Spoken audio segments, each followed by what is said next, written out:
Good morning, afternoon, and evening, everybody. We are here with another random tier list, and today is, at least in my mind, a special one. We're going to do the Fast and Furious movies, and that might not seem special to a lot of people, but I've actually rewatched all of these movies leading up to F9, Fast and Furious 9, that came out earlier this year. So, unlike most of my tier lists where I don't know what's going on half the time, this one I've actually watched all these movies recently, and I feel like I can give an informed opinion. Now, that informed opinion might be something that half of you disagree with, because as most of you that have seen the Fast and Furious movies know, the franchise has gone from racing cars to being spies and super secret agents and stuff like that, which a lot of people didn't like the transition. Spoiler, I actually don't mind it. I'm going to judge these movies based on how good the movie was itself, not whether or not they adhered to the kind of original premise, I guess. But I'll go over that with every movie. So, without further ado, our tier list is just S through D. I don't think any of these movies are F tier, though a couple of them do get pretty close to that, and I'll let you know which ones I think those are. First of all, we're going to start with the original Fast and Furious. This is going to be an S tier movie for me because I feel like it totally captures what Fast and Furious is, like what the franchise was going to become, with just all the characters they had in it. It would be years before they had these same main characters in another one, and I think this one is better than 4. So when we get to 4, we'll talk about that. But I think this one is better than Fast and Furious 4. And just having everybody in it, I think Fast and Furious, it's a nice, simple movie, and it's going to be S tier for me. Too Fast, Too Furious, I think, is A tier. I thought it was very good. They tried to kind of change it up and try to have a new premise, with Paul Walker going to Florida and having the undercover thing. Bringing in new characters, I think, was good. Though I don't like how they eventually changed Ludacris's character. I liked him in this. I mean, I like him in general, but I liked him how he was originally, a little better than how he ended up being. But I think it's an A tier movie. It's a good movie. Tokyo Drift is a C tier movie for me, and for this one, I feel like it has a lot to do with the characters. I love Han, and I do like some of the other characters in there, but the main character and then Twinkie and I don't know, just some of the characters, they're not as endearing as the normal cast. I like that they brought them back for continuity's sake. They bring them back later. Spoilers, I guess. So I like that, and I like the basic premise of Tokyo Drift. But it just wasn't my cup of tea overall in terms of what I wanted in a Fast and Furious movie. And I think a lot of people might agree with me on that. Fast and Furious, which is the 4th one, so it's not The Fast and the Furious, it's Fast and Furious, for anybody who doesn't know that. It's going to be B tier for me. I like this movie. I really do like it. I feel like it bridged the gap between what the franchise was, which was kind of like almost standalone movies, and went into a real franchise and started to up the ante in terms of what they were doing. And I think it did that well, but there was just some things in the movie that, I don't know, I feel like they went back and forth a lot. There's the whole trying to win over Dom's trust. Is it A tier? I might come back to this one. I'm going to leave it in B tier for now. Fast 5, this one might upset people, but I'm putting this in S tier. Fast 5, in my opinion, was the last time that you could talk about this franchise even being close to what it was originally. And like I said, I know a lot of people don't like that. I'm going to judge them for what they are. I thought Fast 5 was a great movie. Introduced Hobbs, introduced other new characters. It upped the stakes while still keeping it realistic, in my opinion. Fast and Furious 6 is not one of my favorite movies of the series by far. I liked it, but the whole thing with they brought back who'd they bring back in this one?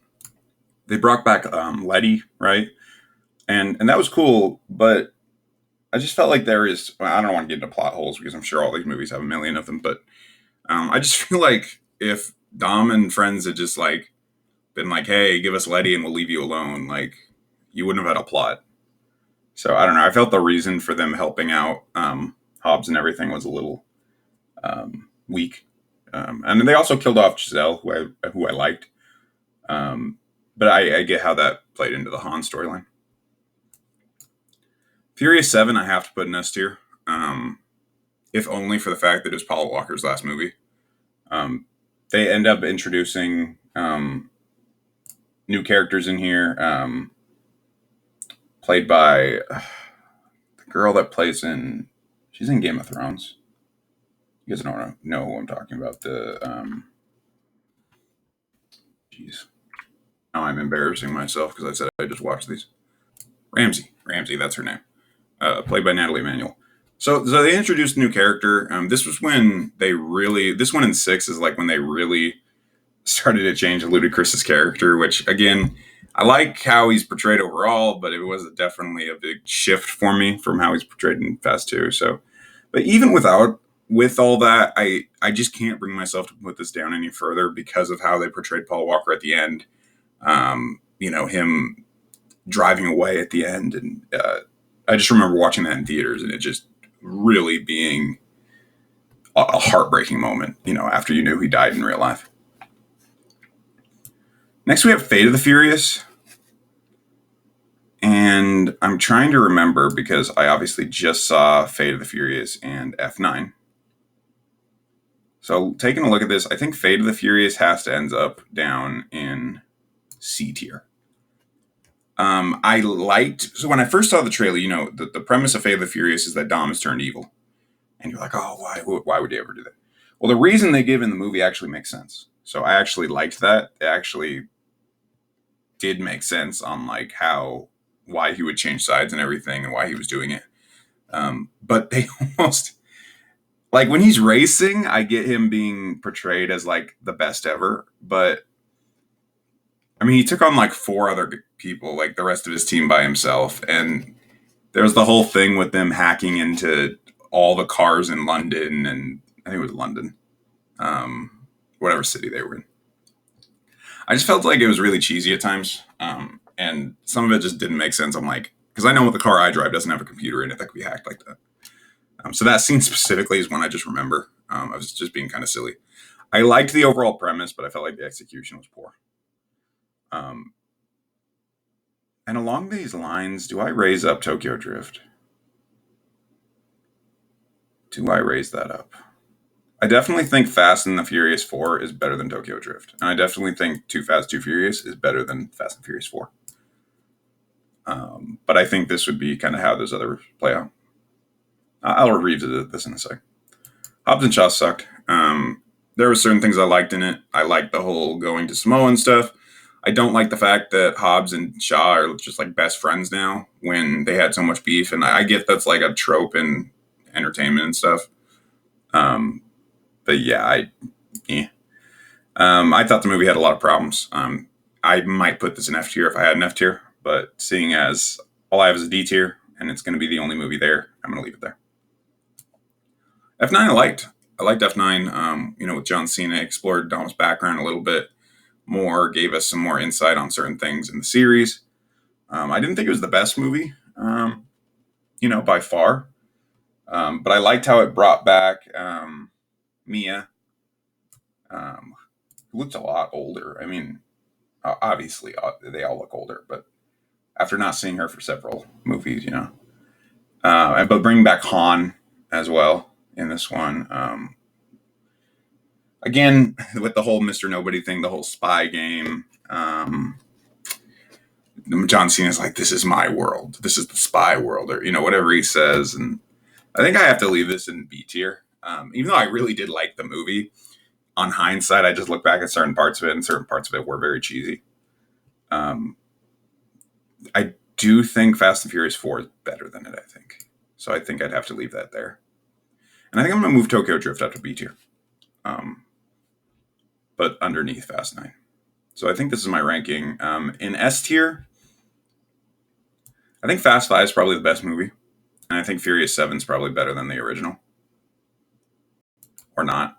These are kind of interchangeable, depending on if I'm giving more weight to the Paul Walker scenes or not. So I'll leave it there for now.